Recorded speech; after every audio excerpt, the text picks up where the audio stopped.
Cara membuka glodok lakbat, agar indukan tidak terganggu. Sang pemilik yang membuka glodok dianggap ancaman bagi indukan burung karena ada ancaman tersebut kemungkinan indukan menjadi stres dan akhirnya membunuh anak-anaknya.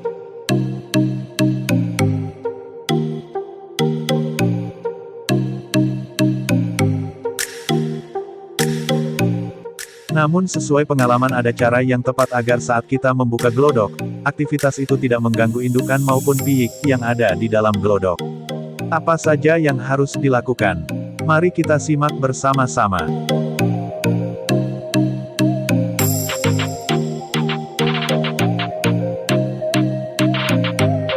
Buka saat malam hari. Saat malam hari aktivitas burung lakbat seperti pasif. Kebanyakan dari mereka hanya berada di dalam glodok saja. Terutama sekali pada indukan yang sedang melolo anakan atau mengeram. Begitu juga untuk yang pejantan, kebanyakan berada di dalam glodok saat malam hari. Jika kita membuka glodok saat siang hari, maka pejantan akan aktif bergerak di luar glodok. Dan akhirnya saat tangan kita masuk ke kandang atau glodok, pejantan akan kaget dengan ngekek keras dan terbang ke sana kemari. Tentunya ini akan membuat indukan yang sedang mengerami atau melolo akan sangat terganggu.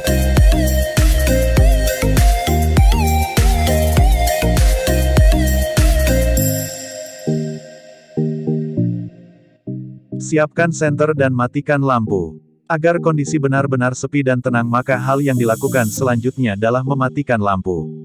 Sebelum itu kita juga harus menyiapkan senter terlebih dahulu. Saat lampu dimatikan, keadaan akan menjadi senyap.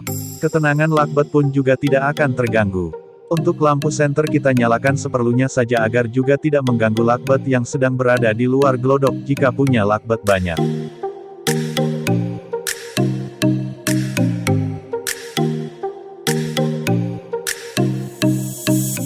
Pintu glodok buka dengan pelan-pelan.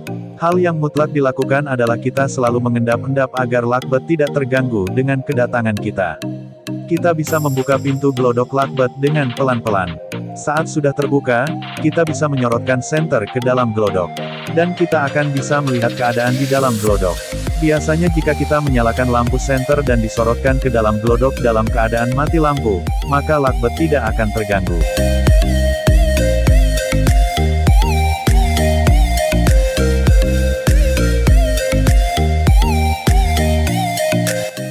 Cuma bergerak sedikit saja, namun usahakan untuk menyentrinya jangan terlalu lama-lama. Tutup kembali dengan pelan. Setelah semua dirasa cukup, maka kita bisa menutup pintu glodok dengan cara pelan-pelan juga. Cara seperti ini juga bisa dilakukan saat memberikan pakan dan minum.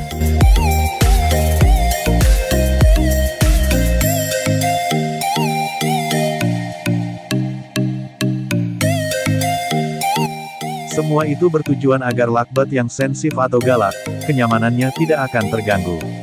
Saat pintu sudah ditutup dan dipastikan pintu kandang juga sudah tertutup maka kita bisa berganti melihat isi glodok di kandang lakbat lain, jika punya lakbat banyak.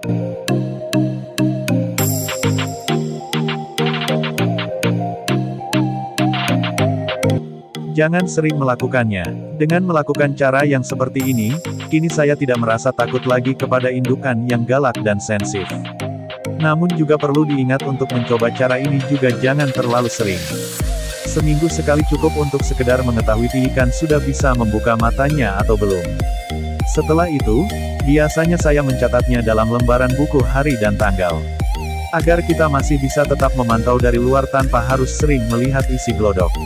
Cara di atas hanya menjadi pengalaman saya saja. Karena beberapa kali saya memiliki indukan lakbat yang galak dan sensitif. Setelah membuka glodoknya, pasti besoknya anakan yang berada di dalam sudah mati menjadi bangkai karena ulah indukannya. Semua ini diketahui saat indukan betina sering berada di luar. Saat indukan betina dalam proses meloloh, pada umumnya waktunya akan ia habiskan di dalam glodok. Namun saat meloloh jika indukan betina sering berada di luar, maka besar kemungkinan lolohannya tidak akan sempurna. Bisa jadi anak-anaknya mati karena terbunuh. Sungguh sadis ternyata burung lakbat itu.